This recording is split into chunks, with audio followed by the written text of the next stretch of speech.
Halo semua, apa kabar? Semoga dalam keadaan baik dan sehat. Pada sesi kali ini kita akan mendiskusikan mengenai data dan tipe data. Selain itu, kita juga akan membicarakan mengenai berbagai tipe data yang disupport di Java, type conversion, serta konsep value boxing. Kita mulai dari tujuan sesi kali ini. Setelah menyelesaikan sesi ini, Anda diharapkan untuk mampu yang pertama, menjabarkan peran dari tipe data pada suatu solusi. Berikutnya adalah mampu memilih tipe data yang sesuai dengan nilai yang direpresentasikannya. Yang ketiga adalah mampu menjabarkan serta mengaplikasikan konsep type conversion. Yang terakhir adalah mampu menjabarkan serta mengaplikasikan konsep auto boxing dan auto unboxing. Konsep dari materi ini, yang ada di materi kali ini, itu juga tersedia pada materi-materi perkuliahan sebelumnya di Visual Programming, di Procedural Programming juga ada. Jadi silakan teman-teman membaca atau melihat materi tersebut sebelum ke materi yang ini. Subtopik yang akan didiskusikan pada sesi ini antara lain yang pertama adalah role dari data serta tipe data pada suatu solusi. Kemudian berbagai tipe data di sini konteksnya primitif pada Java. Lalu kita akan membicarakan type conversion, yaitu bagaimana kita mengkonversi nilai dari suatu tipe ke tipe yang lain. Kemudian kita akan membicarakan tentang wrapper class. Nanti ini ada hubungannya dengan auto boxing dan auto unboxing. Oke, itu saja, kita akan segera mulai sesi ini. Kita akan awali sesi ini dengan subtopik yang pertama, yaitu mengenai data dan tipe data pada suatu solusi. Nah, barangkali kita masih ingat ya bahwa suatu solusi itu datangnya dari problems atau datangnya dari suatu challenge yang kemudian dianalisis, lalu kita hasilkan sebuah solusi ya, yang menjawab problems atau challenge tersebut. Nah, solusi ini terdiri dari dua hal, atau solusi itu merupakan kombinasi dari dua hal, yaitu data dan algoritma. Data adalah ya nilai-nilai yang masuk ke dalam algoritma, atau juga nilai yang dihasilkan dari suatu algoritma, sehingga problem atau challenge tersebut bisa terselesaikan atau terjawab. Nah, untuk data sendiri, ya, data ini adalah nilai yang memiliki makna pada suatu konteks. Ya. Jadi, tidak semua data itu memiliki makna ketika konteksnya itu salah. Sebagai contoh misalnya, kita melakukan atau challenge kita adalah mengembangkan solusi untuk melakukan perhitungan Pythagoras misalnya. Ya. Jadi segitiga ya. Jadi kita mau menghitung Pythagoras ya, atau sisi miringnya gitu ya dari suatu segitiga misalnya, ambil contoh. Nah, kalau di konteks Pythagoras, maka nilai-nilai yang bermakna adalah nilai-nilai berupa numerik. Nah, sementara kalau kita berikan data berupa nama seseorang, misalnya Bejo misalnya, itu tidak akan memiliki makna, karena di dalam konteks Pythagoras kita nggak butuh nama, yang kita butuh adalah nilai-nilai yang berupa numerik. Ya, jadi tidak semua nilai itu memiliki makna, terutama ketika konteksnya itu tidak tepat, gitu ya. Jadi harus diingat itu. Nah, kemudian perlu diingat bahwa sebuah nilai itu memiliki tipe data ya, memiliki tipe data yang merepresentasikan atau bisa mengkarakterisasi nilai tersebut ya. Sebagai contoh misalnya nilai numerik ya. Nilai numerik itu ada misalnya dua macam gitu ya. Ada yang whole number, misalnya 1, 2 ya, whole number ya, bulat, atau yang bentuknya fraction. Jadi misalnya 3,14 atau misalnya 10,33 misalnya, itu contoh ya. Jadi ada yang fraction, ada yang dia whole number ya. Ada yang floating, ada yang dia whole number. Nah, jadi sebuah nilai itu bukan hanya punya makna, tapi juga bisa direpresentasikan dengan suatu tipe tertentu ya, yang bisa mengkarakterisasi nilai tersebut. Nah, sebuah nilai bisa digunakan untuk banyak hal, atau digunakan pada berbagai operation atau berbagai pemrosesan ya di dalam suatu solusi tentu saja. ya tergantung dari algoritma yang ada di solusi tersebut. Nah, perlu diingat bahwa kompatibilitas dari operation yang bisa dilakukan tergantung pada tipe data dari suatu nilai. Sebagai contoh, misalnya teman-teman mau menjumlahkan dua buah angka, ya, dua buah number misalnya. Yang satu bentuknya adalah whole number atau bilangan bulat. Yang satu lagi adalah floating point, ya, atau bilangan yang ada fraction point-nya. Itu boleh nggak? Ya, tentu saja boleh, karena keduanya tipenya masih kompatibel, sama-sama number. Tapi apakah teman-teman bisa melakukan penjumlahan antara angka, misalnya number dengan sebuah string, ya, misalnya bejok gitu ya, dari angka 3 tambah bejok berapa? Ya nggak bisa, yaitu karena tidak kompatibel. Jadi nilai dengan operasi yang bisa kita lakukan atau pemrosesan yang bisa kita lakukan itu tergantung sama tipe data dari value-nya. Ya, kalau value-nya tidak kompatibel, ya teman-teman nggak bisa melakukan suatu operasi tertentu gitu ya. Misalnya tadi ya, teman-teman tidak bisa menjumlahkan angka dengan string misalnya, itu nggak bisa, itu nggak kompatibel gitu ya. Oke, kemudian oleh sebab itu sangat penting buat teman-teman untuk memilih tipe data yang paling representatif terhadap nilai. Ya, jadi misalnya apakah bagus atau apakah tepat ketika saya memasukkan nilai misalnya 50.000, ya, nilai 50.000 ke dalam sebuah floating point, atau lebih tepat saya taruh di tipe data short, atau lebih tepat saya taruh di tipe data in, atau di long mungkin. Jadi mana yang paling pas? Nah, itu teman-teman perlu perhatikan. Ya, jadi meskipun misalnya nih Anda punya nilai 100 misalnya, ada sebuah nilai 100 misalnya. Terus teman-teman jadi punya opsi nih, teman-teman bisa naruh di short, teman-teman bisa naruh di in, teman-teman bisa taruh di long misalnya. Tapi kan di antara tiga ini ada bedanya, ya. Nanti kita akan lihat bedanya seperti apa. Meskipun nilai 100 itu bisa direpresentasikan baik dengan short, in, atau long, teman-teman harus pilih which one is the best one, gitu ya. Jadi tidak mesti harus long, tidak mesti harus in, atau kenapa harus short. Jadi harus ada argumen yang make sense ketika teman-teman memilih tipe data. Oke. Oke, kita akan lihat tipe data yang disupport di Java. Ingat, konteks kita adalah menggunakan Java, ya. Di bahasa pemrograman lain mungkin ada tipe data yang di sini tidak ada, ya. Mungkin di sana ada, di sini tidak ada, atau sebaliknya. Jadi teman-teman perhatikan documentation dari setiap bahasa pemrograman karena mungkin tidak sama. Oke. Nah, di Java kita harus perhatikan bahwa Java itu tergolong bahasa yang strongly typed language. Artinya teman-teman harus tahu persis, harus mendefinisikan tipe data dari suatu variabel atau suatu nilai nanti, dan nilai ini yang teman-teman masukkan ke dalam sebuah variabel. Jadi harus jelas tipe datanya. Tidak bisa teman-teman biarkan si Java atau si platform itu untuk memilih ini tipe datanya ini ya, gitu. Nggak bisa. Teman-teman perlu menyebutkannya secara eksplisit, ya. Meskipun ada bahasa pemrograman lain yang dia tidak perlu ya memberitahu, atau teman-teman tidak perlu secara eksplisit memberitahu tipe data dari suatu nilai. Dia akan secara otomatis ya mendefinisikan, oh ini maksudnya ini tipe datanya integer nih, oh ini tipe datanya float, gitu. Jadi dia menyesuaikan ya dengan nilai yang teman-teman berikan. Nah, kalau di Java nggak bisa, teman-teman harus state ini tipenya apa, gitu ya. Jadi tanggung jawabnya ada pada teman-teman. Oke, di Java sendiri banyak ya banyak tipe data yang disupport. Namun secara umum bisa kita slice jadi dua macam ya. Jadi ada tipe data yang sifatnya primitif dan ada tipe data yang bentuknya adalah object reference. Nah, kita akan lihat mengenai perbedaan keduanya itu nanti pada saat kita membicarakan mengenai variabel ya. Jadi nanti akan ada variabel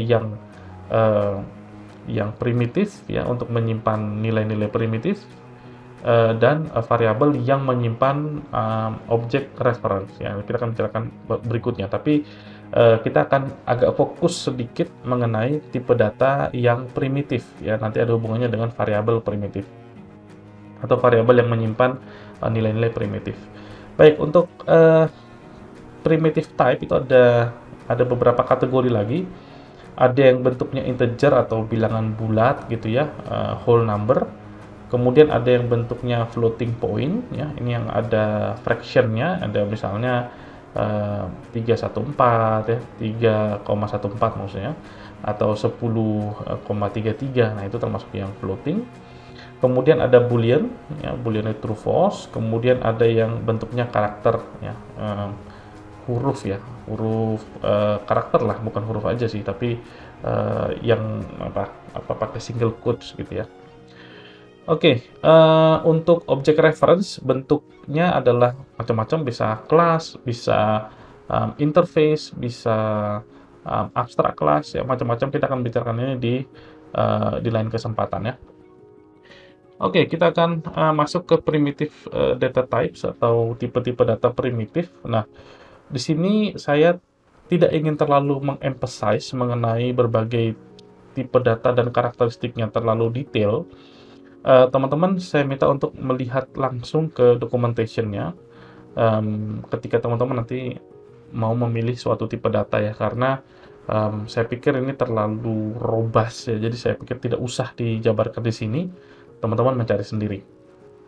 Oke, untuk tipe data integer atau bilangan bulat, saya ingin emphasize satu hal, berbeda dengan di C misalnya yang kita sudah pernah pakai.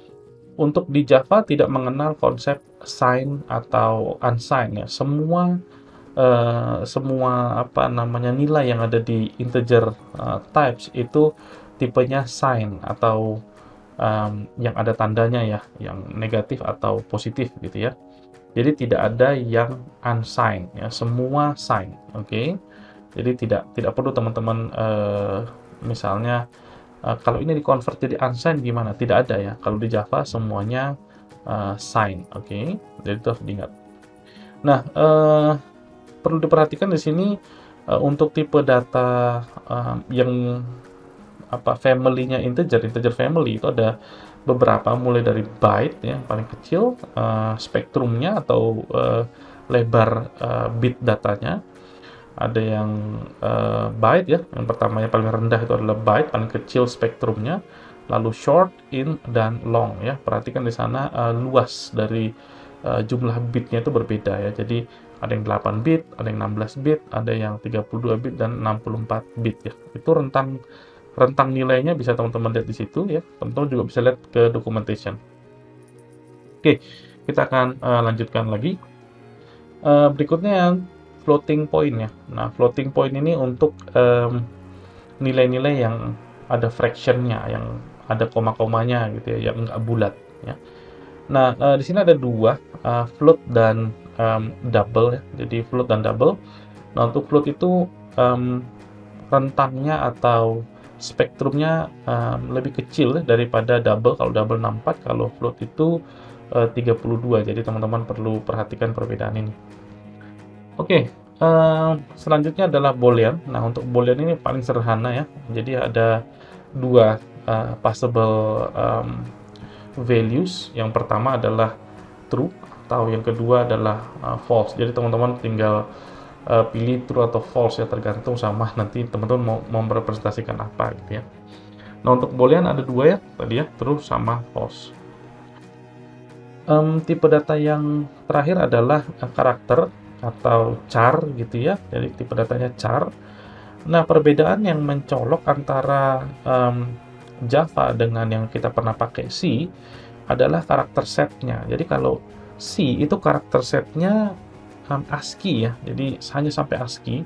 ASCII itu 8 bit ya, 8 bit, sementara kalau Unicode di Java itu bisa sampai 16 bit. Jadi spektrum nilainya itu lebih besar ya. Selain lebih besar, tentu saja karakter-karakter yang bisa direpresentasikan lebih banyak ya.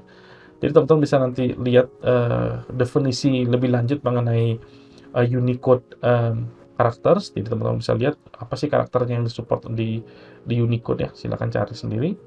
Kemudian di sini saya menampilkan beberapa escape karakter. Jadi karakter-karakter yang ya bisa dibilang spesial ya. Meskipun ini hanya contoh saja, tidak tidak hanya ini ya, yang spesial, masih banyak yang lainnya, cuman beberapa. Jadi misalnya teman-teman bisa nulis dalam bentuk, oktal ya. Oktal itu, bilangan yang delapanan ya. Kemudian, teman-teman bisa menggunakan heksadesimal juga bisa, kalau pakai, Unicode itu biasanya nulisnya pakai heksadesimal. Kemudian teman-teman bisa langsung pakai angkanya ya, misalnya angka desimal biasa gitu ya, selain oktal dan selain, heksadesimal ya, jadi pakai desimal biasa. Kemudian di sana ada escape misalnya single quote, kemudian ada escape, double quote, kemudian ada backslash dan lain sebagainya. Ya ini contoh-contoh, karakter-karakter spesial atau bagaimana cara menulis, karakter di, Java gitu ya, karakter-karakter yang spesial ya. Ingat bahwa ini bukan bukan hanya ini yang spesial, masih banyak yang lain ya, teman-teman bisa explore sendiri. Oke, kita akan lanjutkan ke type conversion. Nah, apa sih type conversion itu? Pada dasarnya, type conversion adalah mengubah, tipe data dari suatu nilai ke, tipe data yang lain. Jadi misalnya teman-teman punya sebuah nilai nih, misalnya nilainya 100 misalnya. Kemudian teman-teman, sadar bahwa, "Oh, saya akan melakukan, operasi yang mungkin, eee, kalau saya menggunakan tipe data short misalnya, itu tidak cukup. Saya harus menggunakan tipe data int supaya cukup." Maka tipe data yang awalnya tadi nilai 100 itu teman-teman misalnya kasih tipe data, short, teman-teman ubah menjadi int. Teman-teman, naikkan gitu ya. Jadi teman-teman, apa ya, perbesar spektrum, nilainya sehingga nanti ketika dioperasikan, mmm, apa namanya, tidak terjadi, information loss gitu. Jadi teman-teman bisa mengubah dari suatu nilai dari suatu tipe data ke tipe data yang lain ya, dengan tujuan, mungkin teman-teman mau melakukan operation yang bisa berdampak pada, membesarnya nilai dari, nilai aslinya gitu. Jadi teman-teman harus, prepare space yang lebih besar, misalnya seperti itu. Nah, perlu diingat bahwa, sebaiknya, ketika melakukan conversion, nilai aslinya itu tidak hilang. Jadi, information aslinya itu tidak hilang. Lantas bagaimana kalau informasi awalnya hilang? Memang masalahnya apa? Ya memang sebenarnya nggak ada masalah sih, cuman teman-teman perlu aware bahwa mungkin ketika ada informasi yang hilang, maknanya kan tentu ada yang hilang ya. Nah, mungkin teman-teman justru ketika ada makna yang hilang, program teman-teman akan bereaksi berbeda gitu ya, atau akan, behavior-nya akan berbeda dari yang semestinya teman-teman harapkan. Jadi, untuk menghindari itu, hati-hati ketika memilih tipe data, conversion. Jadi ketika teman-teman meng-convert, ingat kalau ada information loss, teman-teman harus tanggung atau teman-teman harus waspada dengan kemungkinan adanya information loss. Nah, kira-kira gitu ya. Jadi harus aware, itu tanggung jawab dari programmer. Nah, ketika melakukan conversion itu ada dua kemungkinan. Yang pertama adalah, widening, jadi memperluas spektrum nilai, atau yang kedua, mempersempit spektrum nilai. Misalnya nih contoh, teman-teman punya sebuah nilai tipenya, integer misalnya. Terus teman-teman akan melakukan dua buah operasi. Operasi matematika tentu saja ya. Nah, operasi yang pertama, akan memperkecil nilainya, nilai dari, nilai yang teman-teman sudah punya tadinya ya, menjadi sangat kecil sedemikian rupa sehingga yang tadinya integer itu teman-teman bisa simpan dalam bentuk short ya.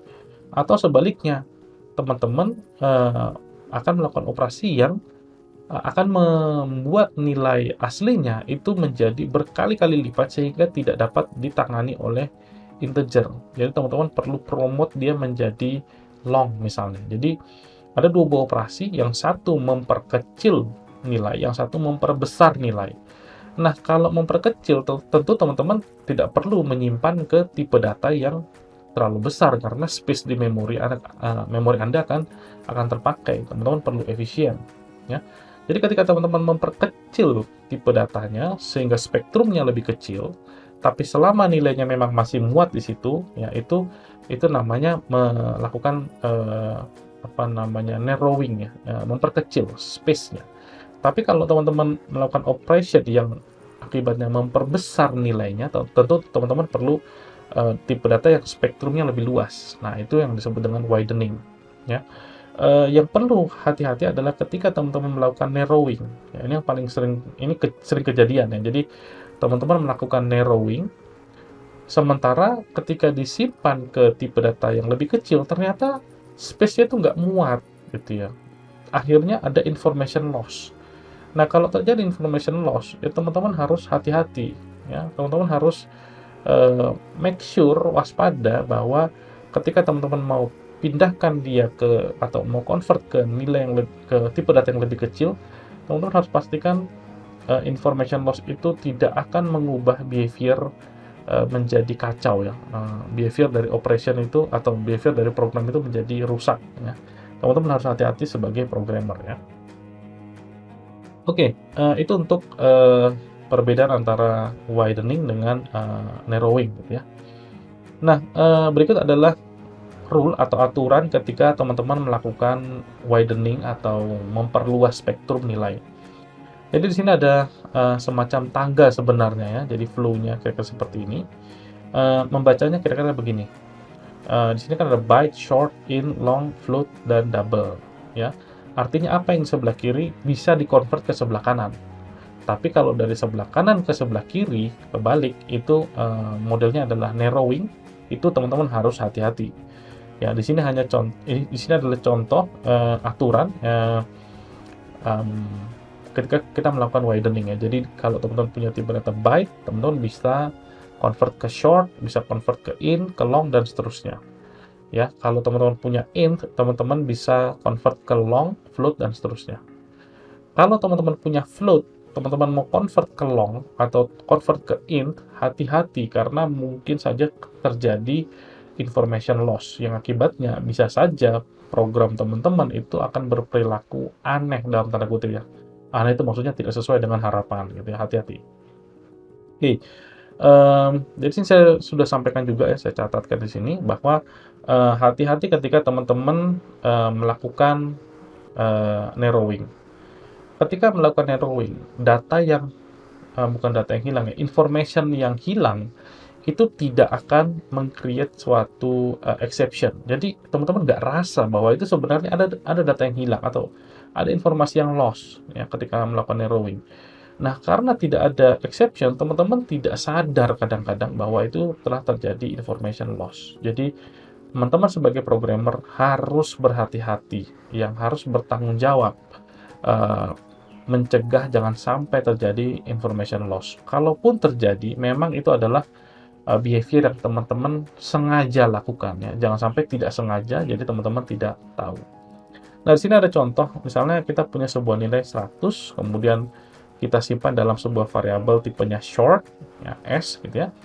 Kemudian kita punya sebuah float, ya, F. Kemudian F ini adalah S ditambah 1.02 ya. Jadi 100 ditambah 1.02 jadi 101.02. Jadi ini kita secara implisit melakukan apa namanya widening ya. Jadi kita perluas nilainya dari yang tadinya integer menjadi float. Kemudian yang di bawah kita melakukan narrowing ya. Di sini kita menggunakan casting, jadi pakai int gitu tapi dalam kurung ya. Jadi kita convert ya. Kita convert dari F menuju ke I. I adalah integer. Ini kompatibel nggak ya? Kalau kita lihat di flow di atas itu sebenarnya tidak kompatibel. Artinya narrowing ini bisa berbahaya gitu ya, karena akan mungkin terjadi information loss. Dan di sini terjadi ya bahwa 101.02 itu dikonvert menjadi 101 saja ya, jadi ada information yang loss di sana. Jadi ini adalah contoh ketika information loss tidak terdeteksi atau ya mungkin saya sengaja melakukan ini gitu ya, saya mau melakukan pembulatan ke bawah, okay, that's fine. Tapi kalau memang ini tidak sengaja, ya saya harus hati-hati. Oke, kira-kira itu ide dari type conversion. Kita akan masuk ke subsection berikutnya, yaitu wrapper class. Ini semacam pembungkus ya, seperti namanya wrapper. Meskipun ini depannya ada huruf W-nya, sebenarnya ketika teman-teman baca itu nggak kebaca W-nya ya, cuman R-nya langsung jadi wrapper ya. Wrapper class untuk primitive data type. Oke, kita akan lihat apa ini barang. Baik, wrapper class pada dasarnya adalah kelas yang spesial digunakan untuk membungkus nilai-nilai primitif. Jadi nilai-nilai primitif itu misalnya nilai integer, nilai float, double gitu ya, itu nilai-nilai primitif. Teman-teman bisa convert ke objek ya. Jadi teman-teman bisa ekstrak dia dan bungkus ke dalam objek ya. Objek dari atau objek yang terbentuk akibat dari konversi nilai-nilai primitif itu disebut dengan wrapper object. Jadi objek yang di-wrap, yang dibungkus ya menjadi sebuah nilai primitif yang dibungkus menjadi sebuah objek ya. Jadi yang tadinya nilainya primitif sekarang sudah bisa dipersepsikan sebagai sebuah objek ya. Nah, ingat bahwa nilai primitif itu bukan objek ya. Nilai primitif itu bukan objek. Nilai primitif ya adalah nilai primitif gitu ya. Jadi karena mungkin ada suatu operation yang membutuhkan tipe datanya objek, maka teman-teman tidak bisa memasukkan nilai primitif ke dalamnya. Nah, pada saat teman-teman mau memasukkan nilai primitif, teman-teman harus terlebih dahulu membungkus nilai primitif tersebut ke dalam objek. Baru objeknya yang teman-teman gunakan untuk operation ya. Jadi misalnya sebuah operation do something, misalnya dia memiliki atau meminta sebuah argumen sebuah objek, misalnya tipenya integer, misalnya objeknya tipenya integer. Nah, ternyata teman-teman punya sebuah nilai int, misalnya 100, terus teman-teman mau lempar ke dalam do something tersebut. Ingat bahwa nilai int teman-teman itu bukan objek, ya, itu adalah nilai ya simply primitif ya.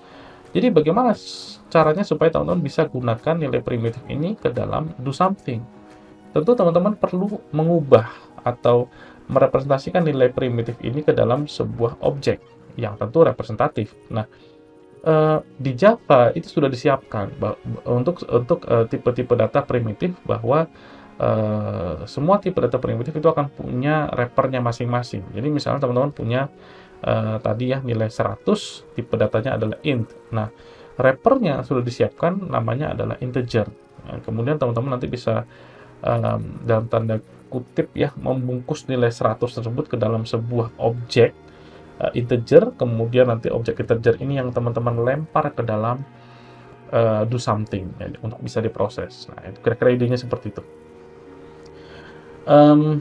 Di sini beberapa contoh saja. Int itu tipe primitif, sementara tipe kelas wrapper kelasnya adalah integer gitu ya. Kemudian kalau char itu wrapper kelasnya adalah karakter, kemudian dan seterusnya ya. Misalnya float ya float juga ya, kemudian double gitu ya. Perlu diingat bahwa setiap wrapper object itu sifatnya immutable. Nah, kita akan bicarakan immutable-nya apa di section yang lain ya. Jadi setiap wrapper object itu sifatnya adalah immutable atau tidak bisa dimodify, itu sebenarnya intinya. Simpelnya sih gitu. Jadi wrapper object itu datang dari mana? Dari wrapper class. Wrapper class ini digunakan untuk merepresentasikan nilai-nilai primitif ya. Jadi setiap tipe data primitif itu punya wrapper kelasnya masing-masing ya. Jadi tidak tumpang tindih ya. Misalnya, saya kalau untuk whole number tipenya ya whole number gitu ya. Atau whole number mau pakai float ya itu enggak begitu. Jadi kalau misalnya short ya ke short, kalau byte ya ke byte gitu ya. Jadi teman-teman bisa lihat dokumentasinya. Oke, kira-kira itu ide dasar dari wrapper class. Nah, ini kita akan gunakan nanti di konsep auto boxing dan auto unboxing. Nah, kita masuk ke subchapter yang berikutnya mengenai auto boxing dan auto unboxing. Oke, apa sih sebenarnya ide dari auto boxing dan auto unboxing ini? Nah, tadi kita sudah bicara mengenai wrapper class ya. Jadi kita punya nilai yang primitif, lalu karena suatu hal teman-teman perlu merepresentasikan nilai primitif tersebut ke dalam sebuah objek yang tentu representatif.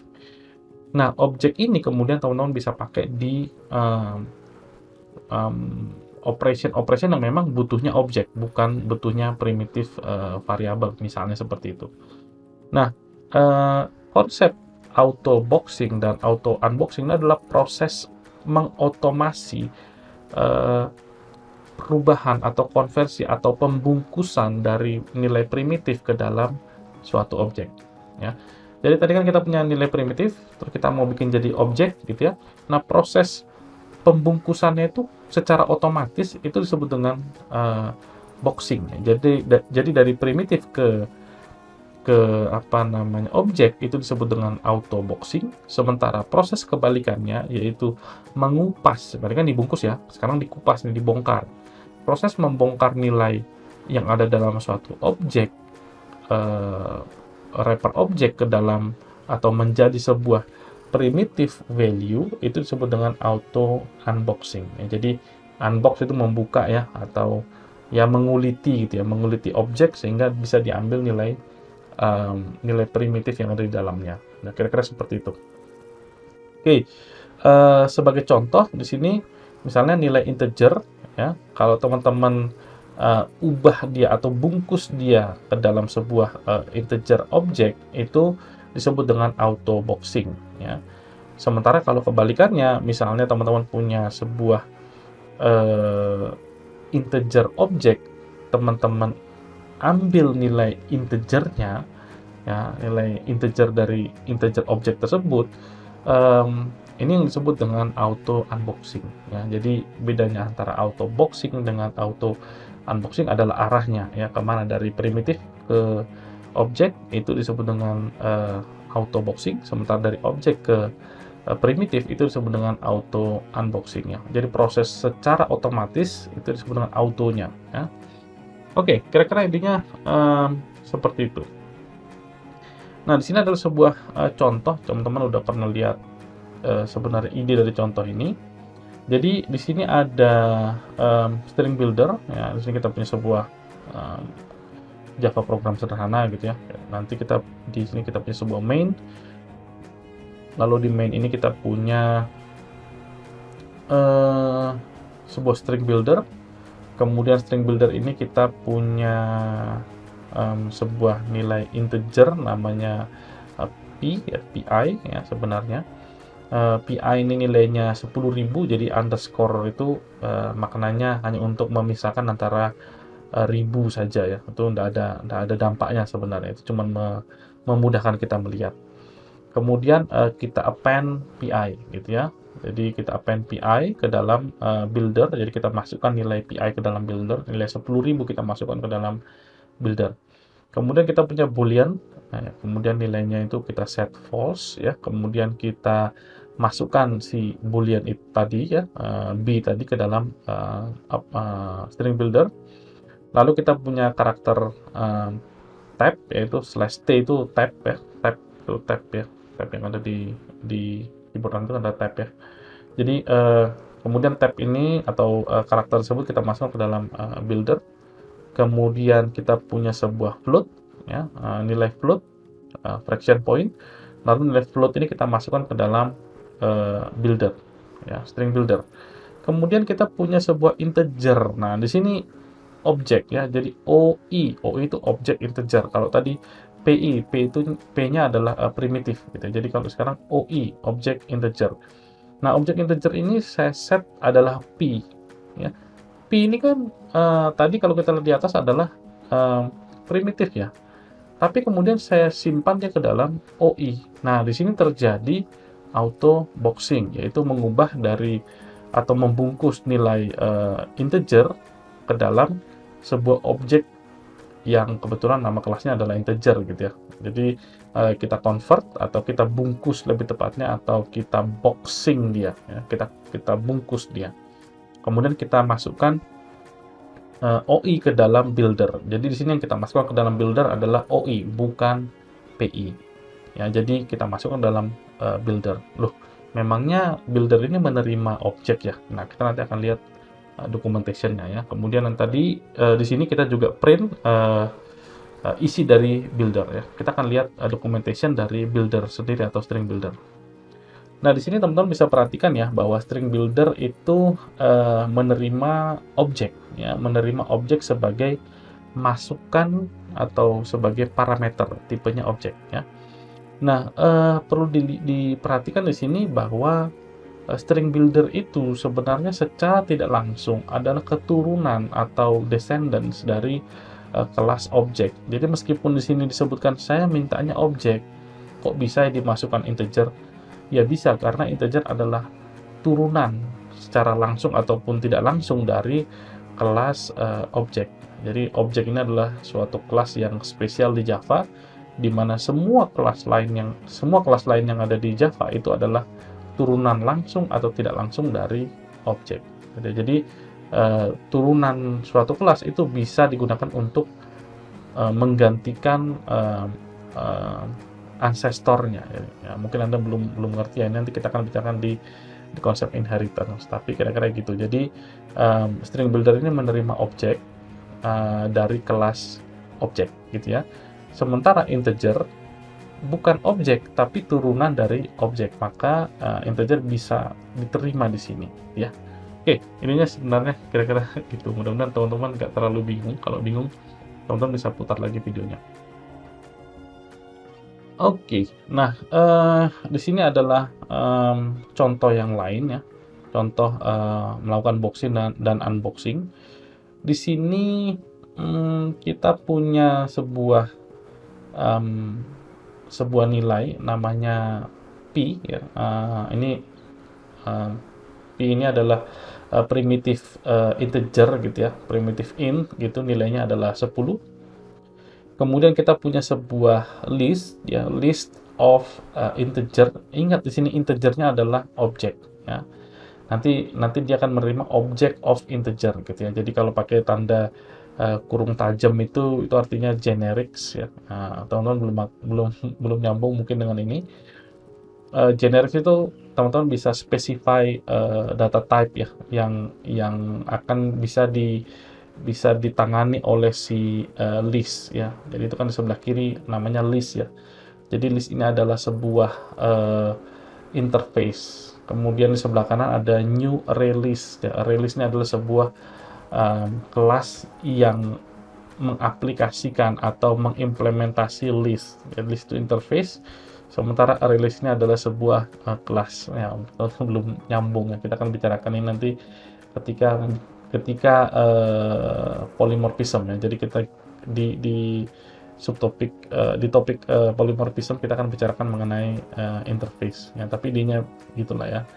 Kemudian di sana saya specify luas dari atau inisial elemen dari list ini adalah 2. Jadi list ini akan mampu menyimpan 2 buah elemen di dalamnya ya. Teman-teman masih ingat struktur data ya. Jadi array list atau linked list itu konsepnya adalah, basisnya adalah list gitu ya. Oke, kemudian di bawah saya masukkan nilai ke dalam list ya. Yang pertama adalah saya masukkan P ya, yaitu P-nya itu 10.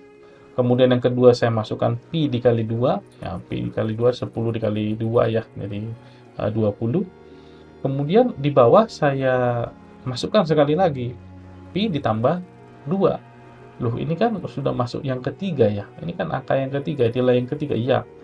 Padahal tadi listnya 2 gitu ya. Kok bisa ya? Nah, kalau list ya teman-teman masih ingat ya konsepnya, dia bisa nambah terus ya. Jadi tidak sama dengan array. Kalau array itu kan teman-teman harus expand ya, jumlah elemennya ya. Kalau ini list tidak perlu ditambah, tidak perlu secara eksplisit ditambah atau di-expand elemennya, dia akan otomatis enlarging sendiri, mekar sendiri gitu ya. Jadi saya masukkan yang terakhir saya masukkan P ditambah 2, 10 tambah 2, 12. Kemudian berikutnya adalah saya ambil dari list indeks ke-2. Loh, kok saya ambil indeks ke-2? Ya, karena elemennya mulai dari indeks ke 0. Jadi 0, 1, 2 atau elemen ketiga. Jadi elemen ketiga saya ambil dari list terus saya simpan ke dalam P3. Oke, ini kebetulan namanya P3 aja. Nah, kemudian saya print P3 ini isinya apa? Nah, P3 ini isinya adalah 12. Kenapa? Karena P1, bukan P1, P yang pertama kali dimasukkan, nilainya 10, itu menjadi elemen ke-0, kemudian P dikali 2 itu masuk jadi elemen kedua, kemudian P dikali 3 itu adalah, P ditambah 2 itu adalah elemen ketiga, gitu ya. Salah ngomong. Oke, nah, di mana unboxing dan boxing-nya, gitu ya. Ingat bahwa ketika kita mendefinisikan list, di sana sudah disebutkan bahwa list ini akan menerima objek dari kelas yang bertipe integer. Artinya apa? Yang masuk ke dalam sini, ke dalam list ini harus integer, gitu ya. Integer dalam bentuk objek, bukan primitif, gitu ya. Jadi di sini secara tidak langsung sudah ada proses auto boxing. Jadi dari nilai P yang primitif kemudian menjadi objek of integer sehingga bisa masuk ke dalam list. Lalu di mana konsep auto unboxing-nya? Ketika kita mengambil nilai dari list, misalnya list.get indeks kedua, maka sebenarnya yang dikembalikan adalah object of integer, ya. Lalu objek of integer ini kita convert menjadi P3. P3 ini apa sih? P3 ini tipenya adalah int. Maka di sana secara tidak langsung sudah terjadi proses auto unboxing. Oke, nah itu kita nggak lihat prosesnya, proses boxing dan unboxingnya, ya. Kok Bapak tahu ya bisa begitu ya? Dengan cara membaca dokumentasi. Makanya teman-teman saya bilang baca dokumentasi. Kita akan lihat dokumentasi dari list ya, sebentar. Nah, ini adalah bukan tipe data. Ini adalah dokumentasi dari list. Jadi list itu adalah sebuah interface dan salah satu bentuk implementasinya adalah array list yang kita pakai tadi. Nah, bisa dilihat di sini bahwa list interface itu ketika teman-teman add atau teman-teman masukkan suatu nilai ke dalamnya, itu tipenya harus E itu apa? Elemen. Elemen itu apa tipenya? Teman-teman tadi kan masih ingat ya, kita pakai siku tajam gini ya. Nah, siku tajam begini itu artinya adalah tipe dari elemen tersebut. Tadi kita sudah sebutkan tipenya adalah tipenya adalah integer. Maka yang masuk ke dalam add itu tipenya harus integer. Integer ini ya, kelas ya, bukan primitif ya.